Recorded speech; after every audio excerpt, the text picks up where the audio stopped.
చిరునామా తిరిగి కట్టబడాలి, తిరిగి లేపబడాలి. దేవుని వాక్యం మిమ్మల్ని సంధించినప్పుడు, దేవుని వాక్యం మిమ్మల్ని బలపరిచినప్పుడు, దేవుని వాక్యం మీ దగ్గరకు వచ్చినప్పుడు నిజంగా మనము కట్టబడాలి, తిరిగి కట్టబడాలి. దేవుని మందిరము కట్టాలి. దేవుని మందిరంగా సాదృశ్యంగా ఉన్నటువంటి మనము నిలబడాలి, మనము కట్టబడాలి. అదేవిధంగా ఆయా వంశస్థులందరినీ సుమారు 50,000 మందిని తీసుకొని యెరూషలేముకు వచ్చాడు. యెరూషలేముకు వచ్చే వరకు ఆ యెరూషలేం ప్రాంతం అంతా ఏ విధంగా ఉందంటే పాడైపోయినటువంటి పరిస్థితి అండి. అది ఎక్కడ చూసినా ఆ మందిరం అంతా గోడలు, మరి ఆ దూలాలు, ఆ ప్రాకారాలన్నీ కాల్చబడ్డాయి, ఆ గోడలన్నీ పడిపోబడ్డాయి. అసలు ఆరాధన లేదు, దేవుని యొక్క సన్నిధి కరువైపోయింది, దేవుడు స్తుతించబడినటువంటి ఆ సందర్భమే లేకుండా పోయింది.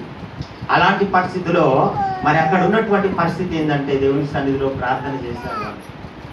ఆ మందిరాన్ని కట్టడానికి పూనుకున్నారు. పూనుకోవాలి అంటే మొదటగా ఏం చేశారు వాళ్ళు 2వ అధ్యాయంలో 3వ అధ్యాయంలో కనబడుతుంది మనకు. బలిపీఠం కట్టారండి. బలిపీఠం కట్టారు. బలిపీఠం అంటే దేవుడితో సావాసం.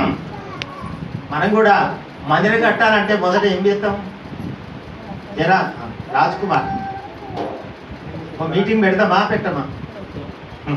మీటింగ్ పెడితే మీటింగ్ ఎందుకు పెడతామంటే దేవుడు స్తుతి పొందాలని, దేవుడు ఆ మీటింగ్ ద్వారా ఘనత మహిమ ప్రభావం పొందుకోవాలని ఒక మీటింగ్ పెడతాం.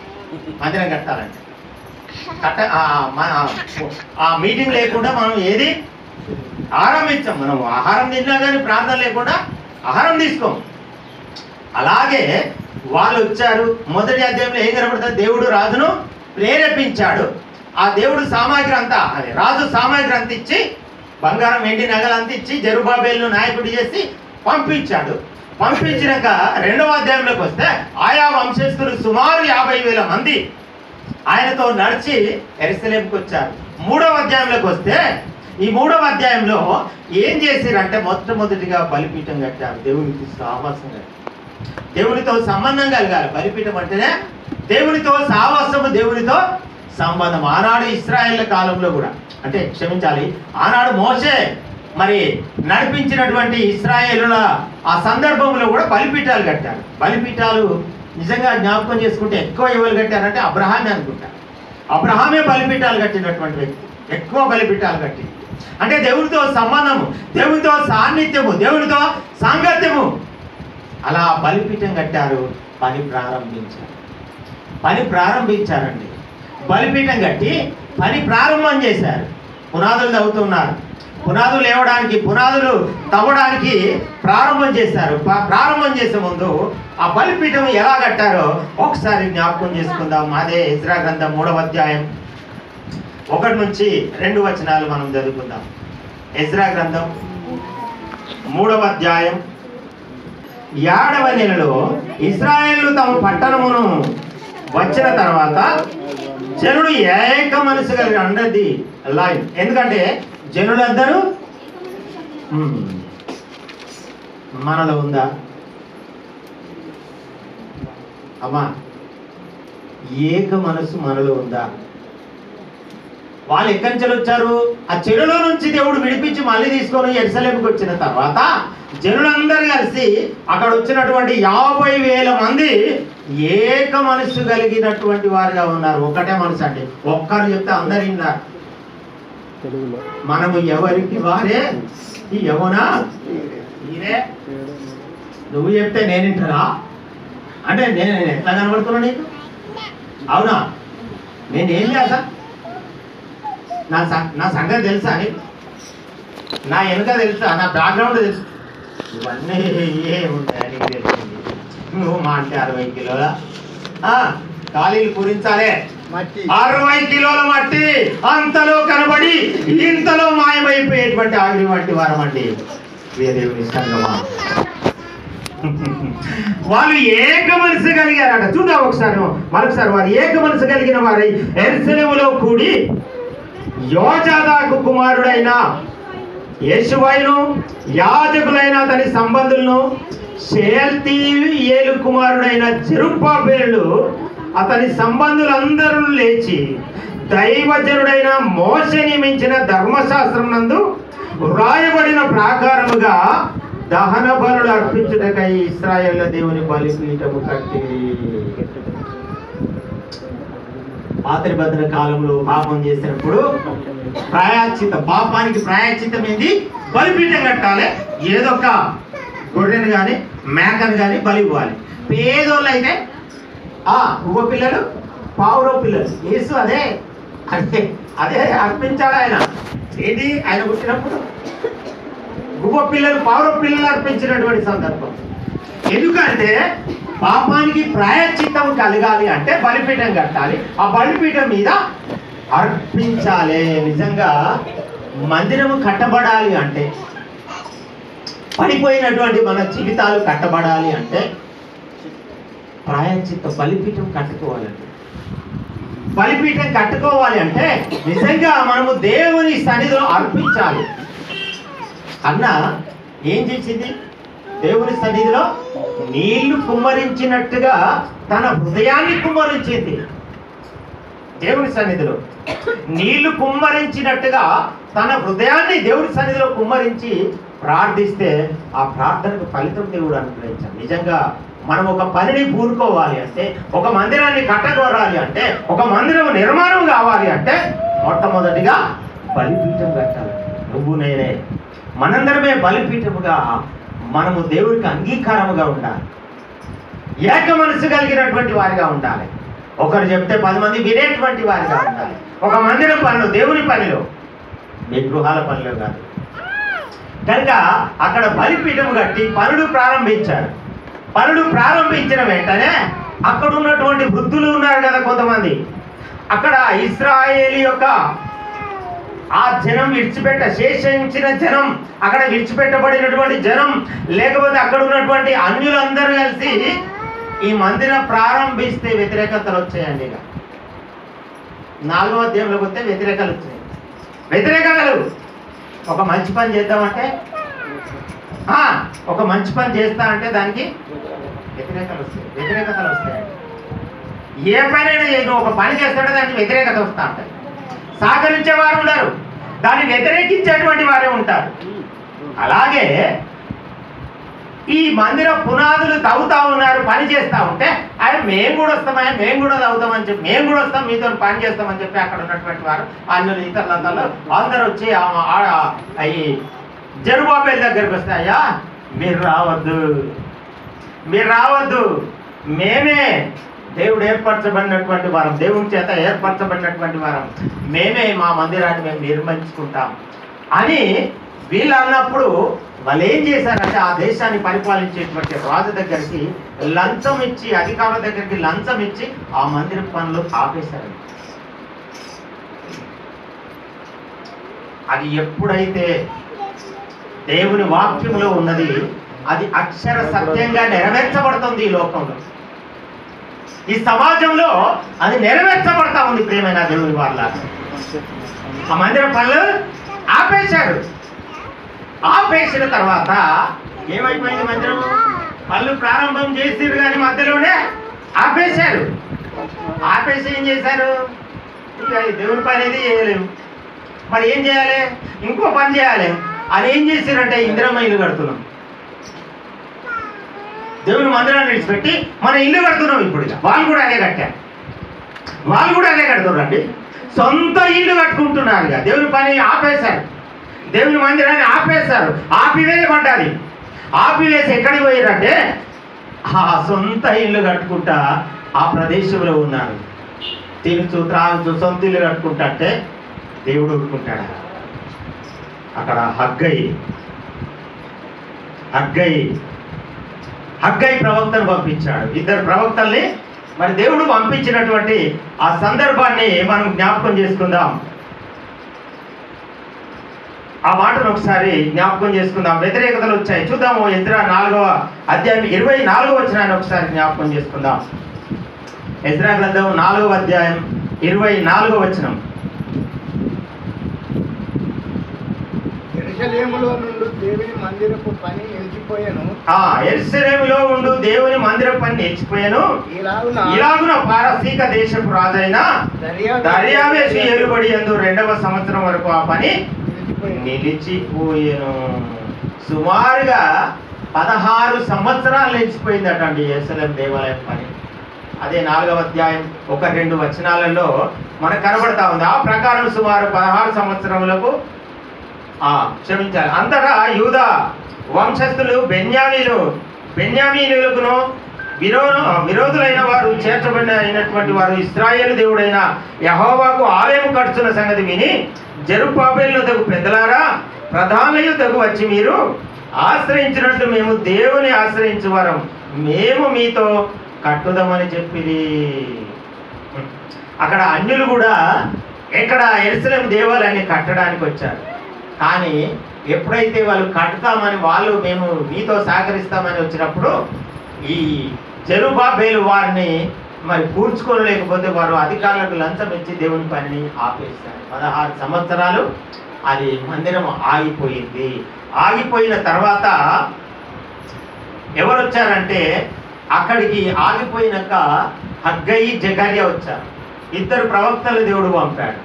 2 ప్రవక్తలు పోయి మీరు ఏ విధంగా మళ్ళీ తిరిగి దేవుని పనిని ఆపారు, దేవుని మందిరం పనులు ఆపారు, మీ సొంత ఇల్లు కట్టుకుంటున్నారు, ఇది కాదు అని దేవుని పనిని మళ్ళీ పూనుకోవడానికి వారు ముందుకు వచ్చినటువంటి ఆ సందర్భాన్ని మనం జ్ఞాపకం చేస్తూ ఉంటున్నాం. ప్రేమైన దేవుని సంగమా, యెరూషలేము ఏ విధంగా పడిపోయిందో, యెరూషలేము గోడలు ప్రాకారాలు ఏ విధంగా పడిపోయాయో, అలాంటి స్థితిలో దేవుని ఆలయంగా కట్టబడ్డ నీవు నేను మనందరం పడిపోయినటువంటి స్థితిలో ఉన్నాం. మనందరము కాల్చబడినటువంటి స్థితిలో ఉన్నాం. ఎక్కడ వేసిన గొంగడి అక్కడలాగా మనమందరం ఉన్నాం. యెషయా ప్రవక్త చెప్పిన ఎక్కడ చూసినా ఏమున్నాయి? దెబ్బలు, పుళ్ళు, అవి కట్టబడలేదు, తైలంతో మెత్తన చేయబడలేదు. అడిగాలు మొదలుకొని నడినెత్తి వరకు మొత్తము గాయములే, కాల్చబడ్డాయి. యెరూషలేము దేవాలయం ఏ విధంగా కాల్చబడ్డదో, ఏ విధంగా పడిపోయిందో, అదే స్థితిలో నీవు నేను మనందరం ఉన్నాం. మనల్ని మళ్ళీ తిరిగి కట్టడానికి ఎవరో ఒకరు రావాలి. దేవుని వాక్యమే మనల్ని కట్టిస్తా ఉంది, మనల్ని నిలబెడతా ఉంది. ఈ మందిర పనులు ఆగిపోయినటువంటి మందిర పనులు తిరిగి కట్టడానికి దేవుడు ఏర్పాటు చేస్తాడు. జెరుబ్బాబెల్లాగా ఎప్పుడైతే దేవుడు ఎన్నుకున్నారో అలాగే మనందరినీ దేవుడు ఎన్నుకునేలాగా మనమందరం ప్రార్థన చేయాలి. కొన్ని దినముల నుంచి, కొన్ని సంవత్సరాల నుంచి దేవుని మందిరం కడదామని, దేవుని మందిరము నిర్మిస్తామని అనేక సార్లు మాటలు చెప్పుకుంటూ పోతా ఉన్నాం, మాట్లాడుకుంటూ పోతా ఉన్నాం. కానీ ఎక్కడ వేసిన గొంగడి, ఎక్కడ ఉంచినటువంటి ఆ స్థలం అక్కడే ఉండిపోతా ఉంది. కనుక ప్రేమైనటువంటి దేవుడు వాళ్ళ వీరు సొంత పనులు కడితే దేవుడు హగ్గైని జకర్యాను పంపించాడు, ప్రవక్తలు 2 పంపించాడు. అయ్యా తిరిగి మీరు దేవుని మందిర పనులు చేయండి, దేవుని మందిరాన్ని కట్టండి. దేవుని మందిరం కడితే దేవుడు స్తుతించబడతాడు, దేవుడు ఆరాధించబడతాడు. మన ఇల్లు కట్టుకుంటే మనమే ఉంటాం అందులో, కానీ దేవుని మందిరం కడితే దేవుని మందిరంలో నా మందిరము సమస్త జనులకు ప్రార్థనా మందిరం. అది అనేకుల చేత దేవుని మందిరములో దేవుడు స్తుతించబడతాడు, దేవుడు గణపరచబడతాడు. దేవుడు ఆయన దేవుని మందిరం కావాలా? మొట్టమొదటిగా దేవుని మందిరానికి ప్రాధాన్యత ఇవ్వాలి, దేవుని మందిరాన్ని కట్టాలి. దేవుని మందిరాన్ని కడితే దేవుడు నిత్యము స్తుతించబడతాడు. అనేక ఆలయాలుగా ఉన్నటువంటి మనం ఒక బాహ్య సంబంధమైనటువంటి ఒక ఆలయం నిర్మాణం చేయాలి. ఎందుకో తెలుసా? ఆనాడు సొలొమోను కట్టినటువంటి దేవాలయంలో యేసుక్రీస్తు రాలే అండి, ఆయన అడుగు పెట్టలే. ఎప్పుడైతే ఈ జెరుబ్బాబెలు లేకపోతే ఎజ్రా, నెహెమియా కట్టినటువంటి యెరూషలేము దేవాలయంలోనే ఎవరు అడుగు పెట్టారు? యేసుక్రీస్తు అడుగు పెట్టాడండి. యేసుక్రీస్తు ఆ యెరూషలేము దేవాలయానికి వచ్చినటువంటి సందర్భాలు చూస్తాం మనం. ఆ దగ్గరికి వచ్చినప్పుడు అక్కడ రూకలు మార్చేటువంటి వారిని, గువ్వలమైనటువంటి వారిని బల్లలని పడదోసి కొరడతో కొట్టి అక్కడి చెల్లి చల్లా చెదురు చేసినటువంటి సందర్భాలు మనం విన్నాం. దేవుని మందిరం, దేవుని సన్నిధి అది. అంటే సొలొమోను కట్టినప్పుడు యేసుక్రీస్తు రాలే కానీ జెరుబ్బాబెలు, జకర్యా, ఎజ్రా వారు ఎప్పుడైతే దేవుని మందిరముగు యెరూషలేమును నిర్మించారో ఆ యెరూషలేములో దేవుడు మరి ప్రవేశం పెట్టాడు దేవుడి కుమారుడు. కనుక ఒకప్పుడు నిజంగా దేవుడు మహిమపరచబడలేదు, దేవుడు స్తుతించబడలేదు, కానీ నిజంగా ఇక్కడ ఉన్నటువంటి ప్రతి వారము, ఇక్కడ ఉన్నటువంటి ప్రతి కుటుంబం నాది, నేను, నాది మందిరం, మనది మందిరం అని మందిరం కోసం నువ్వు ప్రయాసపడుతూ, మందిరం కోసం నువ్వు ఆరాటపడితే, కన్నీళ్లు గార్చి ప్రార్థన చేస్తే, నీ వంతు సహకారము దేవుని మందిరానికి నువ్వు అందిస్తే ఖచ్చితంగా దేవుని మందిరం కట్టబడతావు. ఎందుకంటే ఉన్నది లేనట్టుగా, లేనిది ఉన్నట్టుగా చేయవాడు. నమ్ముట నీ వలనైతే నమ్ము ప్రతి వాడికి సమస్తము సాధ్యమండి.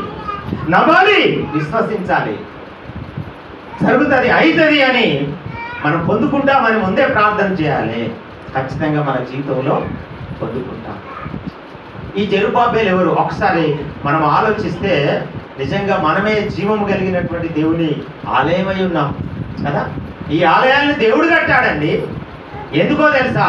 దేవుడు ఆ ఆలయంలో ఉండాలని ఆయన కట్టుకున్నాడు. చూద్దాం ఒకసారి 2వ కొరింథీయులకు రాసిన పత్రిక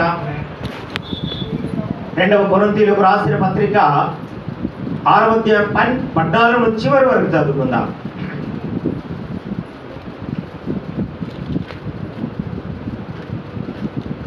మీరు అవిశ్వాసులతో జోడుగా ఉన్నప్పుడు. అమ్మా ఉన్నాడా? ఈ జెరుబ్బాబెలు ఉన్నాడా అండి? ఎక్కడ? బబులోనులోనే ఉన్నాడు, పుట్టిండు, పెరిగిండు, కానీ అవిశ్వాసులతో జోడుగా ఉండలేదు. నీకు నాకు మనకే చెప్తుంది దేవుని వాక్యం, మీరు అవిశ్వాసులకు జోడుగా ఉండకండి. నీతికి దుర్నీతితో ఏమి సంగతి? నీతికి దుర్నీతితో ఏమి సొప్పు, ఏం సోపది, అది ఏం పొత్తు? వెలుగునకు చీకటితో ఏమి సంబంధం? ఎందుకంటే చీకటి వెలుగు రాగానే అది పారిపోతుంది, పరిగెడుతుంది. లైట్ చేయగానే చీకటి ఎక్కడ పోతుంది? క్రీస్తునకు సాతానునికి బెలియానికి ఏమి సంబంధం? అవిశ్వాసితో విశ్వాసికి ఏం పొత్తు? పాలెక్కడిది మనకు? దేవుని ఆలయమునకు విగ్రహంతో ఏమి పొందిక? దేవుని ఆలయానికి విగ్రహానికి ఏం పొందిక? సరి చూస్తే దేవుని ఆలయం వేరు, విగ్రహం వేరు. మనము జీవం గల దేవుని ఆలయమై ఉన్నాము. మనము జీవము కలిగినటువంటి దేవుని యొక్క ఆలయమై ఉన్నాము. అందుకు దేవుడు ఇలాగూ సెలవిస్తా ఉన్నాడు, నేను వారిలో నివసించి సంచరిస్తును. నేను వారి దేవుడనై ఇందును. వారు నా ప్రజలయందురు. కావున మీరు వారి మధ్య నుండి బయలు వెళ్ళి ప్రత్యేకముగా ఉండుడి. అపవిత్రమైన దానిని ముట్టకుడి. ప్రభు చెప్పుతున్నాడు, ముట్టకుడని ప్రభువు చెప్పుచున్నాడండి. నిజంగా ఇక్కడ మనము కొరింథీలో పౌలు రాస్తూ కొరింథీ సంఘానికి రాస్తున్నాడు. ఆనాడు కొరింథీ సంఘానికి రాసినటువంటి పౌలు నేడు మనకు కూడా ఆ వాక్యం వర్తిస్తా ఉంది. అయ్యా, మీరు లోకంతో వేరుగా ఉండాలి. చీకటికి వెలుగుకి ఏం పొత్తు? విశ్వాసికి అవిశ్వాసికి ఏం పొత్తు? విగ్రహము దేవునికి ఆలయం ఏం పొందిక? ఇలా చూసుకుంటే ఆ జెరుబ్బాబెలు ఆ విగ్రహారాధన కలిగినటువంటి దేశంలో ఉన్నాడు. ఏది అంటకుండా నిజాయితీగా నిక్కచ్చితంగా దేవుని మందిరం కట్టడానికి కోరుకున్నాడు. నిజంగా ఈ లోకంలో ఉంటున్నటువంటి మనం కూడా, ఈ లోకంలో జీవిస్తున్నటువంటి మనం కూడా లోకంలో అంటకుండా కుమ్మరి పురుగులు చూడండి, అది బురదలో ఉంటుంది కానీ బురద అంటారు. అది సమాజంలోనే మనం ఉన్నాం. సమాజంలో ఉన్నటువంటిది ఏది మనం అంటకుండా నిజంగా దేవుని సన్నిధిలో దేవుని పని చేసేటువంటి వారుగా, దేవుని మందిరంలో ఒక పాత్రలకు, ఒక పనిముట్టుగా, ఒక సాధనముగా మనం వాడబడాలని దేవుని వాక్యం సెలవిస్తూ ఉంది. నిజంగా ఒకసారి హగ్గై గ్రంథం, హగ్గై దగ్గరికి వస్తే ఆయన ఏమంటుండో చూద్దాం. ఒకసారి హగ్గై రాసిన గ్రంథం 1వ అధ్యాయం 4వ వచనం చూద్దాం. ఈ మందిరం పాడై ఉండగా మీరు సరంబి వేసిన ఇళ్లలో నేను నివసించడానికి ఇది సమయం. హగ్గై వచ్చాడు. ఎక్కడికి వచ్చాడు? ఈ యెరూషలేము మందిరాన్ని పనులు ప్రారంభం చేసి మధ్యలోనే ముగించి సొంత ఇల్లు కట్టుకుంటున్నారు. సొంత ఇల్లు కట్టుకుంటే దేవుని కోపం వచ్చి ఊరుకుంటాడండి. హగ్గైని పంపించాడు, జకర్యాను పంపించాడు. పంపిస్తే ఆయన ఏమంటుండంటే, ఈ మందిరం పాడై ఉండగా మీరు సరంబి వేసిన ఇళ్లలో నివసించడం మీకు న్యాయమా? మీ ఇళ్లలో మీరు మాత్రం ఉంటా ఉన్నారు, మరి దేవుడు ఎక్కడ ఉండాలి? దేవుని మందిరం ఏ విధంగా ఉంది? ఎందుకు కాల్చబడ్డది? ఆనాడు మరి కాల్చబడినటువంటి దేవాలయాన్ని మళ్ళీ తిరిగి కడదామని వచ్చి మీరు ఎవరో వ్యతిరేకం చేస్తే మీరు మళ్ళీ మీ పనులలో మీరు ఉంటారా అని చెప్పి హగ్గయి మరి ఇశ్రాయేలు ప్రజల్ని, లేకపోతే జెరుబ్బాబేలుకు సందేశాన్ని ఇచ్చినప్పుడు ఆ జెరుబ్బాబేలు మళ్ళీ తిరిగి యెరూషలేము దేవాలయం 4 సంవత్సరాల్లో మరి కట్టినటువంటి సందర్భాన్ని మనం జ్ఞాపకం చేసుకుంటున్నాం. అక్కడ 16 సంవత్సరాలు ఆపివేయబడ్డది, ఈ 4 సంవత్సరాల్లో పూర్తి చేయబడ్డది. ఈ 4 సంవత్సరాలు అంటే మొత్తం 20 సంవత్సరాల్లో యెరూషలేము దేవాలయాన్ని కట్టారు. ఒకరోజు యేసయ్య యెరూషలేము దేవాలయం దగ్గర నుంచి వెళ్తూ ఉంటాడు. శిష్యులు అందరూ చూసి ఏమంటారంటే, ఎంత బాగా కట్టారండి, యెరూషలేము దేవాలయం ఏ విధంగా చూడండి, ఏ విధంగా ఉందో చూడని శిష్యులు ఒకరితో ఒకరిని అనుకుంటే, దీన్ని పడగొట్టండి 3 రోజులు కడతాను. మా పితరులకు సొలొమోను కొన్ని వందల సంవత్సరాలు యెరూషలేము దేవాలయాన్ని కడితే ఈయన 3 రోజుల్లో కడతాడట అని అక్కడ ఉన్న సదుకాయలు, పరిసయ్యులు, యూదులు అందరూ అపహాసించారు. ఆయన మాట్లాడిన మాట ఏంటంటే, శరీరం అనేటువంటి దేవాలయాన్ని కడతా అన్నాడు. మరియమ్మ మార్తమ్మలకు ఒక్కడే తమ్ముడు, ప్రేమ కలిగినటువంటి తమ్ముడు.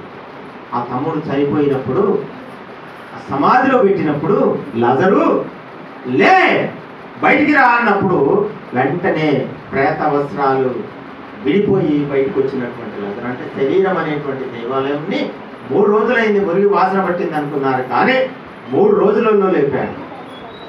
నిజంగా దేవాలయం సరంబు వేసినటువంటి ఇళ్లలో మీరు నివసిస్తున్నారా? దేవాలయం పనులు మానేసి దేవాలయాన్ని కట్టలేక మీరు ఈ విధంగా ఉంటున్నారా? దేవుడు ఎక్కడ స్తుతింపబడతాడు, దేవుడు ఎక్కడ ఆరాధించబడతాడు అని హగ్గయి ద్వారా మరి ఆ మేల్కొలు పొంది మళ్ళీ తిరిగి దేవుని పనులు ప్రారంభించారు. జకర్యా గ్రంథం 4వ అధ్యాయం చివరి వచనాన్ని మనం చివరిగా చదువుకొని ముందుకు వెళ్దాం. హగ్గయి గ్రంథం 2వ అధ్యాయం 23వ వచనాన్ని మనం క్షమించాలి. జకర్యా గ్రంథం 4వ అధ్యాయం 6-7 వచనాలు చదువుకుందాం.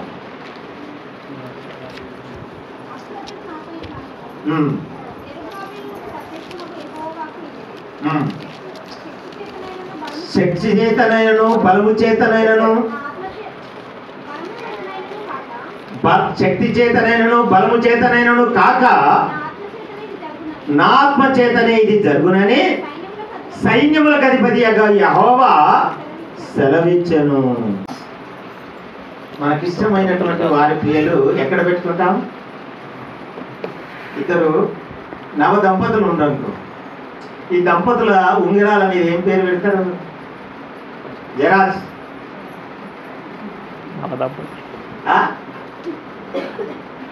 ఉంగరం మీద పురుషుని ఉంగరం మీద ఏ పేరు ఉంటుంది? స్త్రీ పేరు ఉంటుంది. స్త్రీ ఉంగరం మీద ఈ ఎందుకు పెడతారు ఇవి అంటే, నిజంగా ఎంత వాళ్ళలో ఆ ప్రేమ నెలకొల్పడానికి, ఆ ప్రేమ గుర్తుగా ఆ ఉంగరాల మీద పేరు పెడతారు. నిజంగా ఈ జెరుబ్బాబేలు కూడా దేవుని ముద్ర, దేవుని ఉంగరం ముద్ర మీద ఆయన పేరుందండి. మామూలు కాదు. మనకు ఈ వేలు ఉంగరం మీద ఉండాలి అంటే, నిజంగా దేవుని సన్నిధిలో మన జ్ఞాపకం ఉండాలి అంటే, దేవుని సన్నిధిలో మన పేరు జ్ఞాపకం ఉండాలి అంటే ఎంత పని చేస్తే అండి. కనుక ఈయన దేవుని యొక్క ఉంగరం ముద్ర మీద ఉందట, ఈయన పేరు ముద్ర అయి ఉన్నాడంట. అంటే ఎంత గొప్పవాడో జెరుబ్బాబేలును మనం జ్ఞాపకం చేసుకుంటే ఒకసారి చూద్దాం. హగ్గయి గ్రంథం 2వ అధ్యాయం 23వ వచనాన్ని మనం జ్ఞాపకం చేసుకొని ముగింపు దశలోకి వెళ్దాం. నా సేవకుడవును షయల్తీయేలు కుమారుడవైన జెరుబ్బాబేలు నేను నిన్ను ఏర్పరచుకొని ఉన్నాను కనుక ఆ దినమున నేను నిన్ను తీసుకొని ముద్ర ఉంగరముగా చేతును. ఎక్కడ పెట్టాడు దేవుడు? జెరుబాబెలు ఎక్కడ పెట్టాడు అంటే దేవుడు ముద్ర ఉంగరముగా పెట్టుకున్నాడట ఆయన. ఎందుకో తెలుసా? జెరుబాబెలు ఎందుకు పెట్టుకున్నట్టే పడిపోయినటువంటి దేవాలయం, ఆ యెరూషలేము దేవాలయాన్ని కట్టాడు. 50,000 మందితో వచ్చాడు. అనేకమైనటువంటి ఆయా వంశస్థులు అందరూ కలిసి వచ్చాడు కనుక ఆయా వ్యతిరేకతలు మొదలైపోయినాయి. మందిరం కడతా ఉంటే ముందుకు వచ్చాడు, మందిరం కట్టడానికి పూనుకున్నాడు. వ్యతిరేకతలు వచ్చినప్పుడు ఆపేశాడు. ఆపేసిన తర్వాత హగ్గై జకర్యా ప్రవక్తల ద్వారా మళ్ళా ప్రేరేపించబడ్డాడు. మళ్ళీ యెరూషలేము దేవాలయం పనులు ప్రారంభించి 4 సంవత్సరాల్లో కట్టబడ్డాది యెరూషలేము మందిరం. మునుపటి మందిరము కన్నా అక్కడ ఉన్నటువంటి వారు వృద్ధులు ముసలి వాళ్ళు ఏం చేశారంటే బిగ్గరగా అరిచారట. ఎందుకో తెలుసా? అబ్బబ్బబ్బబ్బా పాత మందిరం ఎట్లుండే, మీరేం కడతారు ఇంకా మందిరం అని చెప్పి వీరు బిగ్గరగా ఏడ్చారట, అరిచారట. కానీ మునుపటి మందిరము కన్నా గొప్పగా యెరూషలేము దేవాలయం కట్టబడ్డదండి.